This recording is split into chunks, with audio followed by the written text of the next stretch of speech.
Welcome to the Counselors of Real Estate's Top 10 in 10 podcast series.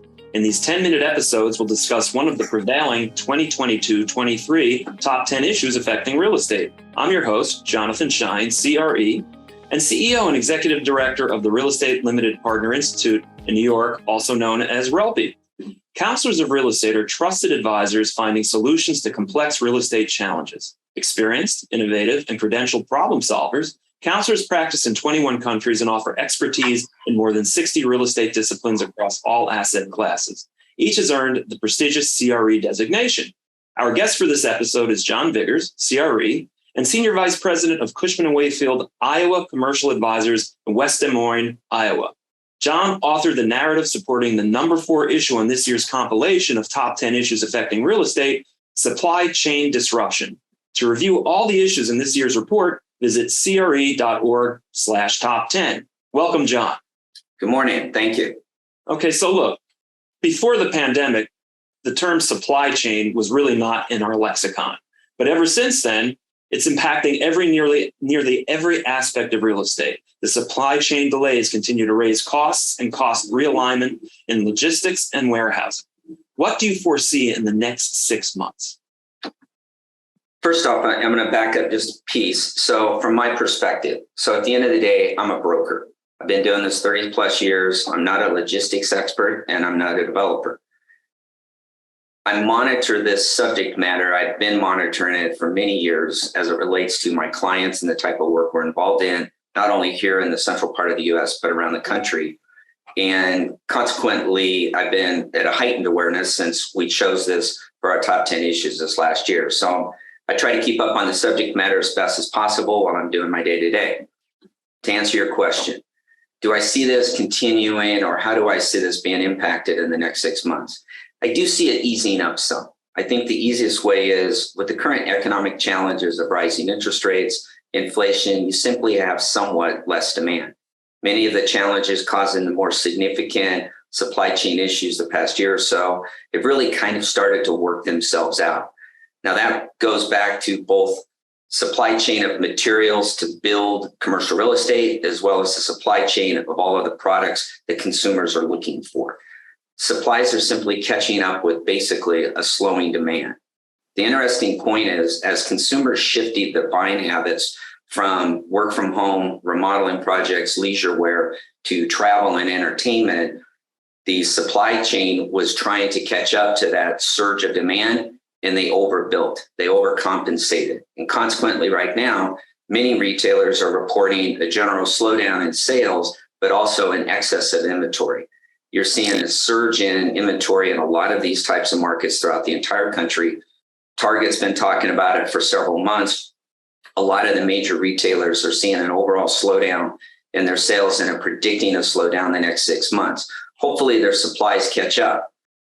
The interesting aspect from a commercial real estate position is that what we've seen is the inventories are sitting, they're backlogged. Warehouses are full. Parking lots are even full with storage containers at this point. They're just unable to necessarily house all of this surge in product that they're sitting on at this point. All of this is adding and compounding to an already strong industrial market. So as in the industrial market, we're seeing a lot of additional demand and developers are getting more creative, trying to find key locations as they develop. I'm not saying that supply chain challenges are over. However, many of the issues in the last 12 to 24 months appear to be stabilizing and for the most part, really realigning. The interesting aspect of all of this is how we've moved through this whole supply chain. And I think people's awareness of the critical balance of how supply chain and logistics keeps the machine of supply and demand moving through our overall economy. I don't think people thought of supply chain logistics as a profession or too much of that 20 years ago. But this industry has grown and expanded, and it's a huge impact in our industry from commercial real estate. Well, let me ask you something, because you mentioned that we're starting to catch up, and you're also talking about occupancies are high. And there's also been talk of the R word, the recession, and that things may slow down a bit. Do you see occupancy rates going up for industrial and logistic properties, or do you think it's going to pretty much remain stable over the next 6 to 12 to 18 months? I think industrial is going to continue to stay very strong. I do think that you're going to continue to see that remain very strong. Most of the people that are truly the experts that live and breathe in this world, they're still seeing this being in a low single digits in most markets around the country. And I know from my perspective, one of the interesting things for this particular market, we sit at the crossroads of Interstate 35 and 80, major interchange from the east, west, north, south across the entire country. So we have a very hot industrial market here in central Iowa. The developers that we're seeing used to be local. Now they're national. They're coming to our marketplace. They're looking to do this. Now, we're not Chicago. We're not a lot of the major markets around the country like that. But as we see the development in this area, we're seeing more and more those national developers look at our market as well as key markets around the country where they're growing and wanting to establish a presence if they're not there already. All right. Thank you for that. So site selection is critical in the development process. How has basically the development process itself been impacted? I think in my perspective, I think a lot of companies in the past they grew organically from one key location or maybe a few key locations around the country. What we're seeing is a number of these larger suppliers are now trying to get closer to the consumer. As we've all seen in our own communities and really our own homes, we've grown to expect almost an immediate response to our consumer needs, whatever that happens to be. We've grown to expect if I order it online tomorrow or yesterday, I want it today. I just bought something yesterday and it wasn't here today yet. And I'm like, why isn't it here? I've just grown to expect that. Even if it's coming from Europe, I expect it here with 1 day, 2 days. And I think most of the country, most of us are all used to that now. And at the end of the day, we've gotten spoiled and we like it. We like that. We've adapted to that. And so consequently, those retailers, those developers that have products, they're trying to find a better way to support that. It's not necessarily just the Amazon effect, but everybody's really trying to curtail their ability to support their consumers, to make sure that they buy their product, they get that click, they get that store experience first so that they can get that inventory right then. A number of retailers are expanding their back rooms so people don't even have to wait for inventory at this point, or the delivery of those pants that you can't quite fit into. Gap and some of them I know are really trying to greatly expand their size options in the store. They want to make sure that they have that product there in the store and available for those people. So I don't think it necessarily makes as much sense to have one key location, but developers are looking to create that. And what that's doing is it's creating opportunities for us in the commercial real estate the real estate industry as a whole. Well, thank you for that commentary about pants. Obviously, we've all been sitting for 2 years, and so we really have to relearn that fitting as well. So if there is a silver lining to the supply chain crisis, would you classify adaptive reuse opportunities as such? Absolutely. Absolutely. I think it's interesting. Real estate is a commodity with a life cycle.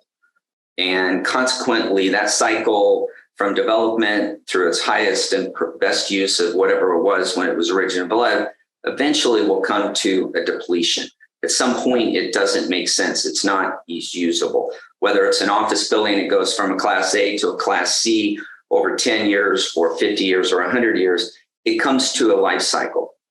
Those older sites are eventually either demolished, left to ruin, or they're redeveloped and repurposed. One of the interesting things is with labor shortages, rising material costs, and a shifting consumer demand, what we're seeing is those older buildings are being repurposed. There's a new life to those older buildings.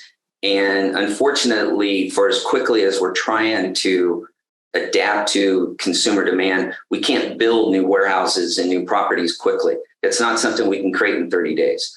In most markets, you're looking at, if you can do it in a year, you're amazing. And you're probably looking at closer to 1.5 to 2 years from the time you find a site before you're up and operational. And so it all goes back to the critical statement in our industry for many, many years. And the old adage, it's location, location, location. So if the location is strong and it's possible to reuse or repurpose an existing facility, then it makes a whole lot more sense than going out and trying to recreate from scratch those facilities. The big box or the mall of yesterday is really the temperature controlled warehouse of tomorrow. The old office building your parents worked in or your grandparents worked in is now your new apartment or condo. And old schoolhouses are now the homes of the teachers that used to work in them. So, as we get creative with repurposing real estate, one, it's an efficient use of raw materials. It's also a cheaper and less timely manner in a way to take care of supply and demand issues. Well, that sounds great. So, John, thank you. We're grateful for your knowledge and contributions to this year's report on supply chain. And thank you for kind of bringing it from into the weeds, just down to a field level understanding. Let's hope supply chain disruptions become less of an unpredictable factor for commercial real estate. So join us next time for another discussion of one of the top 10 issues affecting real estate. I'm Jonathan Schein. On behalf of the Counselors of Real Estate, thank you for joining us on this episode of the Top 10 in 10. Thank you. Thank you.